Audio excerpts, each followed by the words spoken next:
The chamber doors had not opened in 11 years. Everyone in the Senate gallery knew this. The great blast-sealed entrance to the Galactic Conclave's emergency tribunal had been locked since the severance decree, the day the Interstellar Assembly voted 712-3 to classify humanity as a defunct species, their homeworld marked extinct on every star chart from the Orion Arm to the outer reaches. Earth's seat had been physically removed. The plaque bearing humanity's name had been melted down and recast as a commemorative medallion for the Conclave's chief archivist. It was, by every measure of galactic law, finished. So when the motion sensors screamed and the blast doors began to move, no one in that chamber breathed. Senator Varel of the Thirine Collective was mid-sentence, presenting revised trade routes through the dead zone formerly catalogued as the Sol System. His data wand froze in his four-fingered hand. Across the tiered amphitheater, 309 representatives of 41 species turned in perfect, horrified unison toward the source of the sound. The doors were not malfunctioning. They were opening from the outside. The two conclave guards stationed at the interior, ceremonial positions, everyone had assumed, given that those doors had not moved in a decade, reached for their pulse restrainers on pure instinct. Senior Guard Ketharan moved first. 17 years of service. Undecorated but unbeaten in every threat assessment the conclave had ever run. He placed himself squarely in the widening gap, legs shoulder-width apart, weapon raised but not aimed. Waiting. Reading.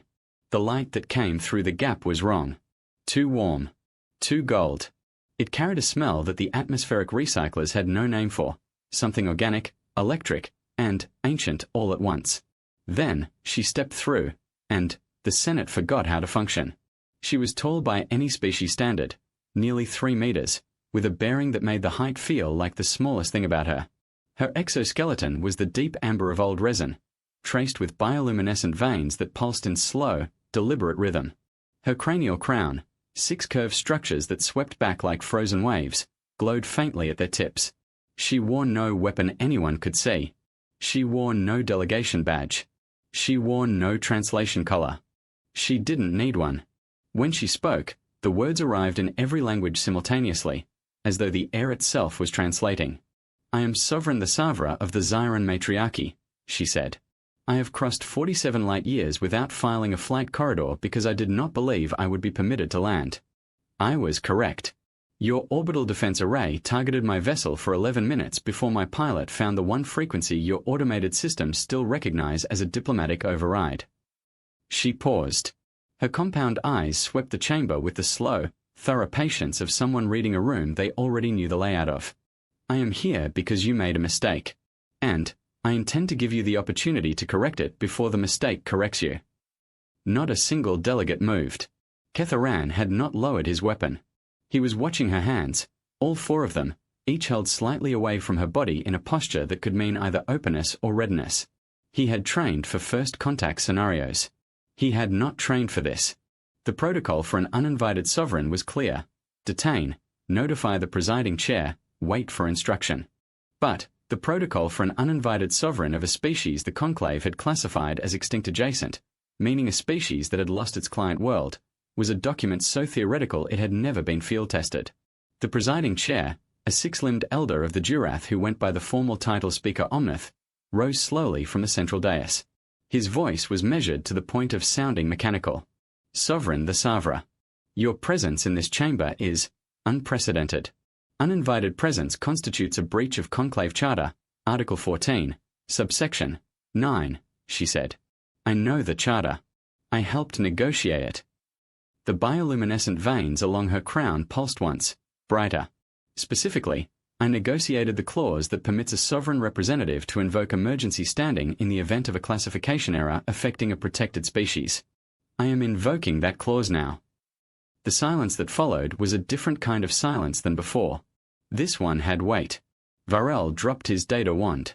It clattered against the floor of the Senate tier with a sound that seemed impossibly loud. And, then, from behind the sovereign's left shoulder, from the shadow of the still-open blast doors, came a smaller sound.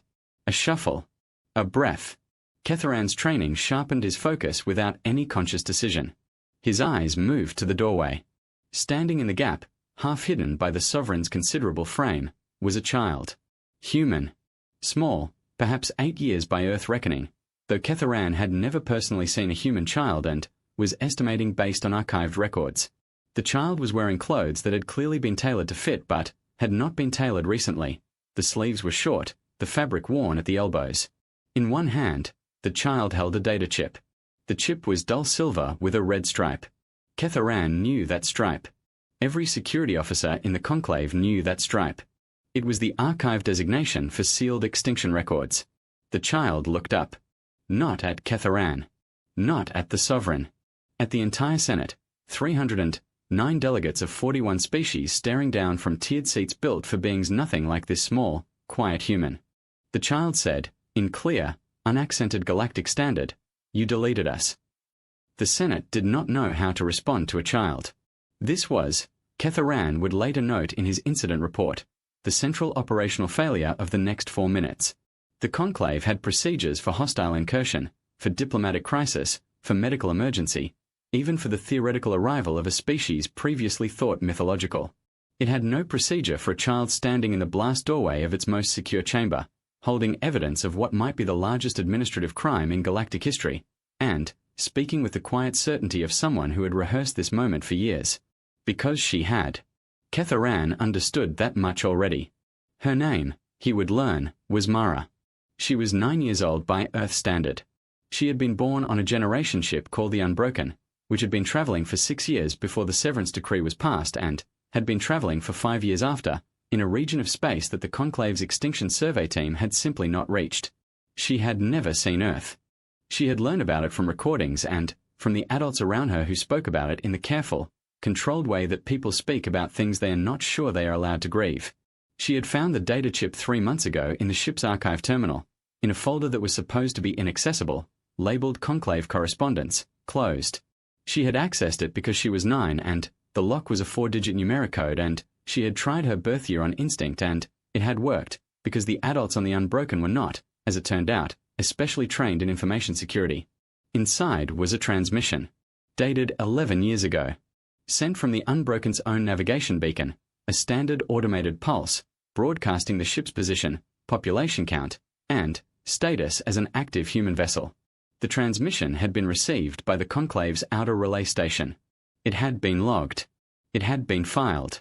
And, then, it had been reclassified as signal anomaly, non-biological source and set aside, and 2 weeks later the severance decree had passed, and humanity had been declared extinct, and no one had ever gone back to check. Mara had not fully understood all of this when she found the chip. She had understood enough. She had brought the chip to the ship's captain, a woman named Solus who had the kind of face that absorbed hard news without expression. Solus had read the transmission record. Solus had read the reclassification note. Solus had sat in silence for a long time. Then, she had sent a tight beam message to the only alien authority she had ever personally met, Sovereign the Savra of the Zyra Matriarchy, who had once docked alongside the Unbroken for emergency repairs during a stellar event and had, in the course of those 3 days, developed something that neither side had formally named but that functioned as trust. The Savra had arrived at the Unbroken within 6 weeks. She had read the chip. She had sat with the captain and with Mara, who had refused to leave the room, and she had explained, in the careful language of someone who has spent centuries dealing with institutional failures, exactly what had happened and exactly what it meant. "It means," she had said, "that you were never gone. It means the Conclave made a decision based on incomplete data and, then, built 11 years of galactic policy on top of that decision without ever checking the foundation." Mara had asked, "Can we fix it?" The Savra had looked at her for a long moment. "Yes. But it will require someone willing to walk into a room and say, out loud, in front of everyone, that a mistake was made." She had paused. "It will also require evidence. And someone they will not expect." Now Mara was standing in the blast doorway of the Galactic Conclave Senate chamber, and the someone they did not expect part was working exactly as the Savra had anticipated, because 309 delegates of 41 species were staring at a 9-year-old human child as though the floor had opened beneath them. Speaker Omnith recovered first. "Sovereign the Savra," he said, and Ketharan noted the slight change in his register. The formal edge had softened by a fraction, which in Durath emotional expression was the equivalent of visible distress. "You have brought a minor into a restricted chamber without authorization." Regardless of the circumstances you have described, protocol requires, protocol, the Savra said, required that a received transmission from an active human vessel be followed up before a species was declared extinct. Protocol failed first. I am here to make sure it does not fail again. She stepped fully into the chamber. Mara followed, one step behind, staying close to the Sovereign's side without being instructed to. Ketharan watched the child's face. She was not performing bravery. She was simply holding it, the way children hold things they have decided matter more than fear. He lowered his weapon. Not all the way, but enough to signal that he was listening. The data chip in Mara's hand caught the chamber light and threw a small red stripe across the Senate floor like an accusation. The first delegate to speak was Councillor Fenrath of the Preth Dominion, a species with 4 brain lobes operating in loose consensus, which meant Fenrath's statements occasionally arrived in overlapping layers. What came out was a staggered series of words that resolved into, the extinction record was verified by 3 independent survey teams. The extinction record, the Savra replied, was verified by 3 survey teams operating within a search radius that did not include the outer drift corridor where the Unbroken was traveling. I have the navigation logs. The search boundary was drawn before the surveys began, based on known human colony vectors at the time of the decree. The Unbroken was on an exploratory trajectory that diverged from those vectors by 14 degrees 18 months before the decree. She let that settle. No survey team ever reached that corridor. The signal received from the Unbroken was the only evidence of human presence in that zone, and it was misclassified. The chamber had begun to reorganize itself around this information, the way large bodies shift when the ground beneath them moves. Delegates were turning to aides, speaking in low, urgent tones. Several had already pulled up their personal data terminals. Ketharan's partner, Guard Senevar, appeared at his shoulder. Senevar was newer, 6 years in service, sharp, reliable. She leaned close and murmured, "The child's chip. Is it authenticated?" "I don't know yet," he said quietly. "Should we take it?" He looked at Mara. She was standing still, watching the chamber activity with an expression he could not fully classify. Not fear. Not anger. Something more patient than either. Like someone who has already waited a very long time for a very important thing. "No," he said. "Not yet." Speaker Omnith had called for a procedural pause, which in conclave practice meant a 6-minute recess for delegates to consult their legal attachés. The noise level in the chamber had risen to a controlled but visible agitation. Several senior senators had moved toward each other in the clustered, urgent way of people who needed to decide something quickly before someone else decided it for them. The Savra used the 6 minutes to do something Ketharan had not expected. She crouched, a significant movement for a being of her size, and said something to Mara in a low voice. Mara nodded. Then, Mara sat down on the floor of the Senate chamber, cross-legged, the data chip held in both hands, and waited. Ketharan filed this image away in the part of his memory reserved for things he would still be thinking about 20 years from now. When the recess ended, the chamber had changed. He could feel it the way experienced security personnel feel shifts, not in any single observable detail but in the texture of the room's attention. Something had moved toward decision. Speaker Omnith addressed the Savra. The conclave will require a full evidentiary review. The chip must be submitted for authentication. A temporary panel will be convened under emergency standing, as per the clause you invoked, with a ruling to be delivered within the ship, Mara said. The chamber stilled. She had not raised her voice. She had simply spoken, from her cross-legged position on the floor, with the clarity of someone who has decided they are done waiting to be noticed. There are 612 people on the Unbroken, she said. They've been traveling for 11 years. The ones who were born on the ship, like me, we've never had anywhere to go. The ones who remember Earth, they've been trying not to talk about it so we don't feel bad about something we never had. She looked up at Speaker Omnith. How long does the review take? The speaker opened his mouth, closed it. The standard evidentiary panel, the Savra said, standing again, under emergency standing, convenes within 72 hours and delivers a preliminary ruling within 30 days. 30 days, Mara repeated. She said it without inflection, which was somehow worse than if she had said it with anger. Ketharan watched the chamber absorb this. A child, sitting on their floor, telling them that 612 people had already waited 11 years, and The system designed to correct its own errors was going to take 30 more days to begin. Councillor Fenrather's multiple lobes arrived at the same word simultaneously, which almost never happened: unacceptable. The word moved through the chamber like a stone through still water. Fenrath was not alone in it. The councillor's declaration broke something loose in the assembled delegates. Not chaos, but something closer to conscience. Delegates who had been consulting their legal attachés began consulting each other instead. The low, urgent murmur reorganized itself into something with direction. Ketharan stayed at his post. This was his job, to remain steady when everything around him accelerated. But he was tracking every motion, every shift, every face. Senevar was doing the same. Between them, they maintained a quiet perimeter around the sovereign and the child, not because they had been ordered to, but because the geometry of the situation made it obvious. The Savra was speaking now with a small cluster of senior delegates, the representatives of the Therine Collective, the Durath Council, and the Mekri Federation, 3 of the 5 founding species of the Conclave. The conversation was inaudible from where Ketharan stood, but the body language was unambiguous. These were not delegates performing political calculation. These were individuals confronting the difference between what they had believed to be true and what was true. Mara had not moved from the floor. An aide, young, Preth, clearly uncertain of protocol, had brought her a cup of water without being asked. She had said thank you, which Ketharan noted the aide received with visible relief, as though the acknowledgement had settled something. He crouched beside her. His weapon was holstered now. He kept his voice low. You memorized the charter clause. The Savra taught it to me on the ship, Mara said. She said I needed to know why we were allowed to be here, in case someone asked. Did anyone ask? The doors asked, she said. They were locked. But the Savra said the override code was in the charter, too, if you know where to look. He studied her. 9 years old. 1 data chip. 612 people waiting in the dark beyond the galactic frontier. Were you frightened? Walking through those doors? She considered this with the seriousness it deserved. I practiced being not frightened, she said. The Savra says frightened is fine. Frightened and still moving is what matters. Before he could respond, Speaker Omnith called the chamber back to order.